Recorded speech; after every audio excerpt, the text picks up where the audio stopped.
Hi, I'm back with my another video, and today we'll be looking into some Windows tips and tricks to use the system more efficiently. So let's start. First one is Windows Shift and S key to activate the snip chat. This is basically called snip and sketch. So we want to take a snapshot, either full screen or freehand or rectangular. I have selected rectangular and I'm going to take a snapshot of this. It goes to the clipboard. You just click on a clipboard and you can edit, or you can do many things with it. So the next one is we will talk about background apps. Once when you're using the system, many apps are running in the background which we cannot see. But I think everyone who uses the system should know what's running in the background and should be able to control it. So we go to in a search bar, we type settings, we go to settings, we go to privacy, and we go down to background apps. Simple thing is you can simply put off all, which is not a good idea. So it's better to leave it on and choose the application or apps you want to run in the background, and settings you can put off which you don't want to run in the background. Simple as this. So the next one is we want to shut down our system. So normally we go to Windows button. We click on a power button and shut down the system. But there is a better way to do it, or I could say there is a shortcut to do it. What you can do is simply go anywhere on the desktop, press right mouse button, choose new shortcut, and in the shortcut blank put this code, go to next, finish it, and your shortcut is created. If you double click it, and you can slide down to shut down your system.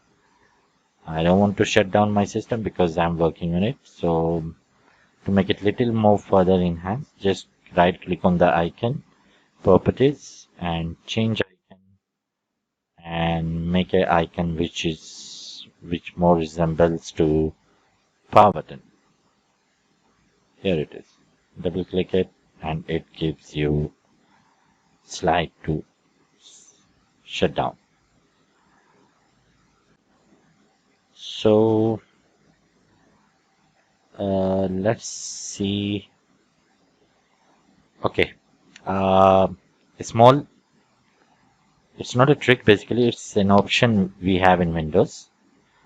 If you go to search bar and type CALCU calculator, you can either type complete calculator, or even if you type CALC, you will see the calculator. Click on it, the calculator is opened.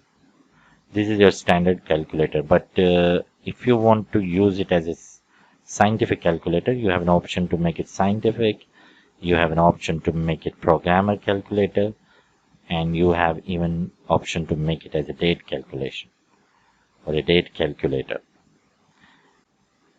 Beside this, you have almost dozen of converters built into it, which is very useful from time to time.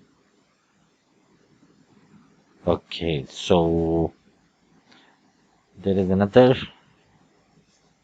option in the Windows which we can use. Okay, one more.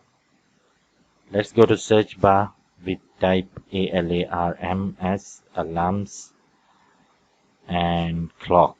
It shows you this alarms and clock option. You click on it and you click on a clock tab, and this is where I live. It's 1 o'clock in the morning or after midnight in this part of the world. Now, let's say I have a webinar tomorrow in New York. So I press this plus sign here.